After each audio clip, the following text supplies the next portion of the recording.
Everyone, welcome back to the Samajik Guru channel. आज हम करने जा रहे हैं क्लास 10th के इंग्लिश का सैंपल पेपर नंबर 1, जो कि हेल्प करने वाला है आपके बाय मंथली एग्जाम्स में। तो वीडियो को स्टार्ट करते हैं बच्चों। उससे पहले अगर चैनल पे नए आए हैं तो चैनल को फटाफट से सब्सक्राइब कर लो, क्योंकि यहाँ पर इस तरीके का हेल्पफुल कंटेंट अपलोड होता रहता है।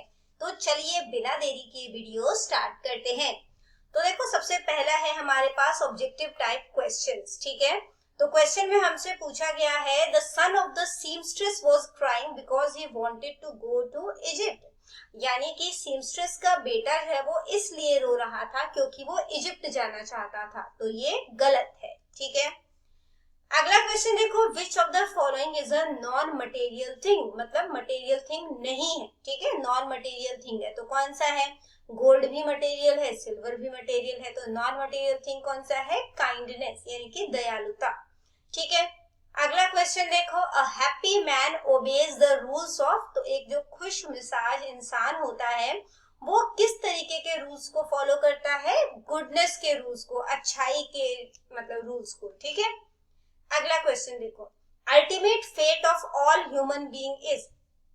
तो जो इंसान है उनका जो अल्टीमेट फेट है, ठीक, वो क्या है? डेथ है। ठीक है, यानी कि क्या कहा गया है कि जितने भी इंसान है ना, ह्यूमन बीइंग है, उनका जो अंतिम जो है या कैसे अंतिम भाग्य है या फिर अंत जो है वो क्या है? मृत्यु है। ठीक है, इसके बाद बेटा अगला क्वेश्चन देखो, शॉर्ट आंसर टाइप क्वेश्चन है। किसी दो क्वेश्चन को आपने अटेम्प्ट करना है और ये 3-3 नंबर के क्वेश्चन है। पहला क्वेश्चन है, where were the drops coming from. तो जो बूंदे हैं वो कहाँ से आ रही थी? तो आंसर है, the drops were coming from the eyes of the happy Prince.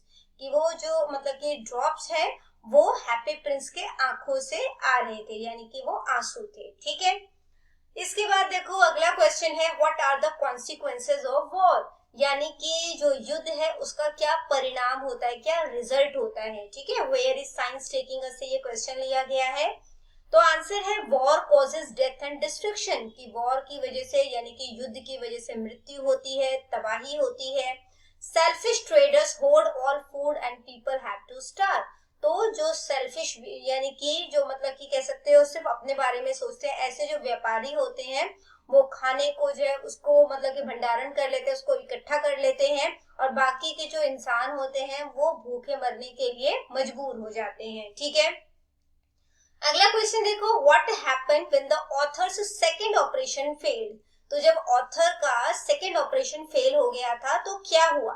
ठीक है, तो आंसर है, the author was deeply depressed at the failure of his second operation. तो जब ऑथर का सेकंड ऑपरेशन फेल हो गया तो वो काफी ज्यादा डिप्रेस्ड हो गया।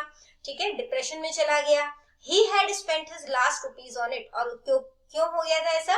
क्योंकि उसने सेकंड ऑपरेशन के लिए उसके पास जो भी पैसे थे वो सब उसने जो है वो दे दिए थे। ठीक है, खर्च कर दिए थे।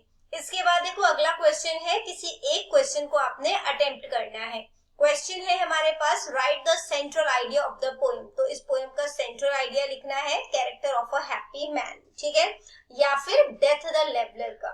तो देखो, character of a happy man का जो मतलब कि सेंट्रल आइडिया है वो क्या है? This poem gives the secret of a truly happy persons life. तो ये जो पोएम है वो हमें एक खुश मिसाज इंसान के जो मतलब कि जीवन में कौन कौन से सीक्रेट्स होते हैं उसके बारे में बताती है। Such a person leads an honest life. इस तरीके के व्यक्ति ईमानदारी भरा जीवन जीते हैं, उन्हें किसी से भी ईर्ष्या या जलन नहीं होती।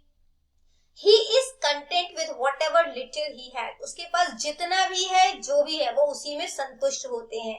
He is not a slave of passion. वो अपने पैशन के गुलाम नहीं होते और वो हमेशा सच्चाई के मार्ग को अपनाते हैं या सच्चाई के मार्ग पर चलते हैं। ठीक है, अब डेथ द लेवलर का सेंट्रल आइडिया क्या है कि death comes to all. Death जो है वो सबको आती है, मृत्यु सबको आनी है ना, ये किसी को भी नहीं बख्शती। It treats the mighty and the weak equally. ये ताकतवर को और कमजोर को दोनों को बराबर ट्रीट करती है। ठीक है, उनके साथ एक जैसा व्यवहार करती है। It reduces everyone to dust. ये हर किसी को धूल में मिला देती है।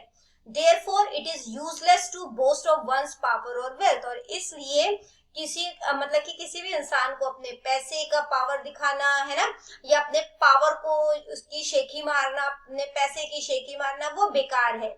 Only our good action remain after our death, सिर्फ हमारी जो है अच्छे काम हमारी मृत्यु के बाद जो है वो बच जाते हैं, यानी कि वो ही जो है वो जाने जाते हैं। Therefore we should always be just in our action, और इसीलिए हमारे जो काम है वो हमेशा न्यायपूर्ण होने चाहिए, सही होने चाहिए। ठीक है, इसके बाद देखो बेटा वोकैबुलरी पार्ट है, जिसमें कि एक एक नंबर के 2 फिलअप्स दिए गए हैं। सबसे पहला हमें मॉडल दिया गया है, as he tried his best he dash easily win the game. तो यहाँ पे क्या हो जाएगा, देखो पास्ट टेंस यूज हुआ है तो यहाँ पे भी पास्ट टेंस यूज होगा, तो क्या हो जाएगा, कुड। ठीक है, आगे देखो, fill in the blanks with the correct word. ठीक है, तो करेक्ट वर्ड फिल करना है। ही वॉज फ्री ऑन, तो वो किस चीज पे फ्री था, बेल। ठीक है, यानी कि जमानत।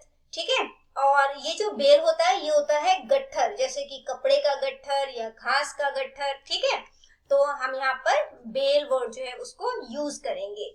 इसके बाद अगला क्वेश्चन देखो, कॉम्पोजिशन है, 5 नंबर का है ये। ठीक है, कोई एक क्वेश्चन जो है वो अटेम्प्ट करना है। या तो आपको देखो एक लेटर लिख सकते हैं जिसमें कि आप रोहित वर्मा है, आप 27 गांधीनगर पानीपत में रहते हैं, अपने जो है एक लेटर लिखना है अपने छोटे भाई को जो कि किताबी कीड़ा है, और उसे आपने परसुएड यानी कि आपने जोर देना है कि वो गेम्स पे भी पार्टिसिपेट किया करे। ठीक है, तो सबसे पहले हमने एड्रेस लिख दिया, फिर डेट डाल दी, जिस दिन भी आपका टेस्ट है उस दिन की डेट डालोगे आप। फिर dear Mohit, I am fine and hope the same for you, मैं ठीक हूँ और ऐसा ही मैं तुमसे भी उम्मीद करता हूँ कि तुम भी ठीक होगे। I am writing this letter to persuade you to take part in games, और मैंने ये लेटर तुम्हें इसलिए लिखा है ताकि मैं तुम्हें कह सकूं तुम गेम्स में पार्टिसिपेट किया करो। You have become a book worm, आप जो है वो किताबी कीड़ा बन चुके हो। ठीक है, यहाँ पे ओ आएगा, WORM, बुक वॉर्म। ठीक है, दिस इज नॉट गुड, ये सही नहीं है। गेम्स जो है वो भी इम्पोर्टेंट है, games keep us fit, games जो है वो हमें फिट रखते हैं, तुम्हें गेम्स में जरूर पार्टिसिपेट करना चाहिए। Do not waste time in watching TV and using mobile, तो अपना टाइम जो है वो टीवी देखते हुए या मोबाइल चलाते हुए बर्बाद मत करो, मेरी एडवाइस को फॉलो करो, यानी कि उसे अपनाओ।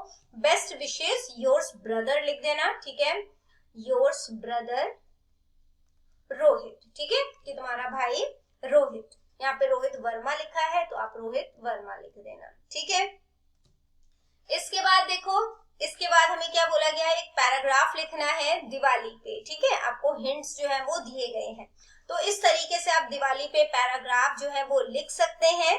ठीक है, तो बच्चों करते हैं इस वीडियो को यहीं पे खत्म। आई होप सारे ही क्वेश्चंस आपको बहुत अच्छे तरीके से क्लियर हो गए होंगे। अगर वीडियो पसंद आई तो लाइक जरूर करिएगा। मिलते हैं अगले वीडियो में, तब तक के लिए बाय बाय।